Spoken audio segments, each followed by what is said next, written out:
जालना जिल्ह्यातल्या शेतकऱ्यांना अतिवृष्टीचं सानुग्रह अनुदान म्हणून काही रक्कम मंजूर करण्यात आली होती. मात्र यापैकी जवळपास 50 कोटी रुपये रक्कम जी आहे ती हडपल्याचा धक्कादायक प्रकार समोर आलेला आहे. प्रामुख्याने आपण जर बघितलं तर कृषी सहाय्यक, तलाठी आणि ग्रामसेवक यांनीच हे शेतकऱ्यांचे चक्क पैसे लाटल्याचा प्रकार समोर आलेला आहे. स्वतः आपल्यासोबत याच विषयावरती चर्चा करण्यासाठी उपजिल्हाधिकारी गणेश महाडिक सर आहेत. सर, काय नेमका हा संपूर्ण प्रकार होता? साधारणतः नोव्हेंबर-डिसेंबरमध्ये नैसर्गिक आपत्तीमध्ये बाधित शेतकऱ्यांना जे शासनाकडून अनुदान आलेलं होतं, त्या अनुदानामध्ये गैरप्रकार झाल्याच्या तक्रारी प्राप्त झालेल्या होत्या. शासनाकडूनही याच्या संदर्भामध्ये काही संदर्भ प्राप्त होते. त्या अनुषंगाने जिल्हाधिकाऱ्यांनी एक समिती गठीत केलेली आहे. त्यामध्ये 3 सदस्य आहेत. सहाय्यक जिल्हाधिकारी पुलकित सिंग, त्यानंतर उपजिल्हाधिकारी ई.जी.एस. दांडगे मॅडम आणि नायब तहसीलदार लोणवत मॅडम. त्रिस्तरीय समिती या घटनेची चौकशी करते. याच्यामध्ये अ, या गोष्टीची खात्री केली जाते की जे अनुदान वाटप केलेलं आहे त्याच्यामध्ये कोणाला दुबार पेमेंट झालेलं नाही किंवा कोणी बोगस लाभार्थी नाही आहेत याची ती चौकशी करते. त्याच्यासाठी जे अनुदान वाटप झालेलं आहे 10 जी.आर नुसार आपल्याला साधारणतः 15 लाख लाभार्थ्यांना शासनाकडून 1500 कोटी रुपये प्राप्त झालेले होते. तर ते पूर्ण रेकॉर्ड आहे. ते समिती तपासणीचं सध्या काम करते. बरं. तहसीलदारांच्या लॉगिन आणि पासवर्डचा गैरवापर नेमका कसा करण्यात आला? सध्या समिती हे सर्व रेकॉर्ड कॉल करते. याच्यामध्ये कृषी सहाय्यक आहेत, ग्रामसेवक आहेत, तलाठी आहेत, या सर्वांना बोलवलं जातंय.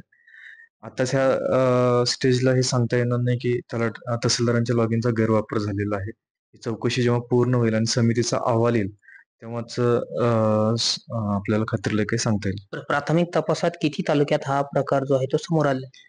सुरुवातीला घनसावंगी आणि अंबड तालुक्यामधले काही ठराविक गावांमधून ह्या तक्रारी प्राप्त झालेल्या होत्या. खबरदारीचा उपाय म्हणून जिल्हाधिकाऱ्यांनी संपूर्ण जिल्ह्यामधील 8ही तालुक्यांमधील सर्व गावांमध्ये जिथं हा निधी प्राप्त झालेला होता, सर्व रेकॉर्ड तपासण्याचं सध्या समितीमार्फत काम चालू आहे. किती कोटी रुपयाचा अपहार झाल्याचं प्राथमिक चौकशीत समोर आलं? समितीकडून अजून रिपोर्ट प्राप्त झालेला नाहीये. त्याच्यामुळे सध्या याच्यावर काही भाष्य करता येणार नाही. बरं, यामध्ये किती कर्मचारी दोषी आढळले किंवा काय आता कारवाई या संदर्भात संपूर्ण प्रकरणाची होईल? समिती सर्व रेकॉर्ड कॉल करते. याच्यामध्ये ग्रामसेवक, कृषी सहाय्यक, तलाठी या सर्वांना बोलवलं जातंय. अपलोड केलेल्या याद्या आणि आता चौकशीमध्ये सादर केलेल्या याद्यामध्ये काही तफावत आहे की नाही याची चौकशी सध्या चालू आहे. बोगस लाभार्थ्यांचा आकडा किती आहे साधारणतः सांगता येईल? अजून समितीकडून अहवालच प्राप्त नाही झालेला. त्याच्यामुळं आता सध्या बोगस लाभार्थी किती आहेत आणि आकडा किती आहे याच्याबद्दल सध्या पण अशी माहिती आहे की जवळपास 12,000 शेतकरी बोगस दाखवून हे पैसे यांनी इकडे वळवल्याची माहिती. नाही, सध्या ते रिपोर्ट नसल्यामुळे आता तर याच्यावरती काही सांगता येणार नाहीये. 8 जी.आर नुसार क्लोजर रिपोर्ट आपण पाठवलेले होते आणि तो निधी साधारणतः 1100 कोटी होता. त्याच्या अगेन्स्ट साधारणतः 980 कोटी रुपये वाटप झालेले आहेत. त्याच्या संदर्भामध्ये तक्रारी होत्या.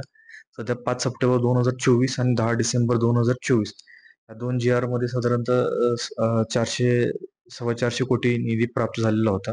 तो वाटप करत असताना आपण ही खात्री करतोय की त्या याद्या तपासूनच त्या अपलोड केल्या जाव्यात.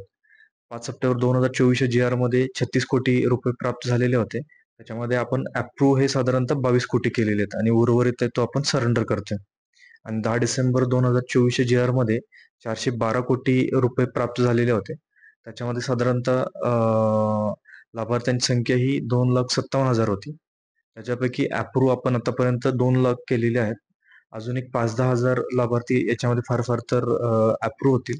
राहिलेला निधी तो आपण समर्पित करतोय. ज्यावेळेस हा लॉगिनचा आणि पासवर्डचा गैरवापर झाला त्यावेळेस याची कल्पना तहसीलदारांना नव्हती का किंवा जिल्हा प्रशासनाला काही होती का नव्हती? आता ह्या स्टेजला असं आपण ठामपणे नाही सांगू शकत की तहसीलदारांच्या लॉगिनचा दुरुपयोग झालेला आहे.